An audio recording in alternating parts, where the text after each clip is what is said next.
மேஷராசி என்பவர்கள் அதிகப்படியாக கெமிக்கல் சம்பந்தப்பட்ட ப்ராடக்ட்ல தொழிலாக நடத்தி செய்யக்கூடியவர்கள். அந்த கெமிக்கல் சம்பந்தப்பட்ட தொழில்ல மிகப்பெரிய ஒரு வளர்ச்சியை இந்த மாதம் அடைவதற்கு உண்டான ஒரு நேரமாக இருக்க போகுது. இந்த மேஷராசி என்பவர்கள் வெளியூர் வெளிநாட்டுல இருக்கக்கூடியவர்கள் தன்னுடைய வேலையில மிகப்பெரிய ஒரு மாற்றத்தை இந்த காலகட்டம் அனுபவிக்கக்கூடிய ஒரு நேரம்.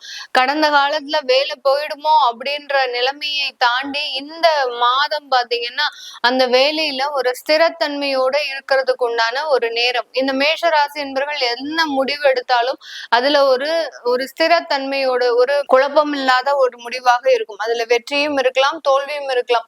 தோல்வி இருந்தது அப்படின்னா அதற்காக ஒரு வருத்தப்படக்கூடிய ஒரு நபர்களும் கிடையாது. வெற்றி இருந்ததுன்னா அதற்காக சந்தோஷப்பட்டு அதை அப்படியே நிப்பாட்டக்கூடிய ஒரு நபர்களும் கிடையாது. வெற்றி இருந்ததுன்னா இன்னும் மேலும் வளர்ச்சியை அடையக்கூடிய ஒரு நபர்களாக தான் இந்த மேஷராசி என்பர்கள். அப்படிப்பட்ட ஒரு வளர்ச்சி தான் வெளிநாட்டுல இருக்கக்கூடியவர்களுக்கு மிக ஒரு ஆனந்தமான ஒரு வாழ்க்கையை கொடுக்கக்கூடிய ஒரு ஸ்தானமாக இருக்க போகுது.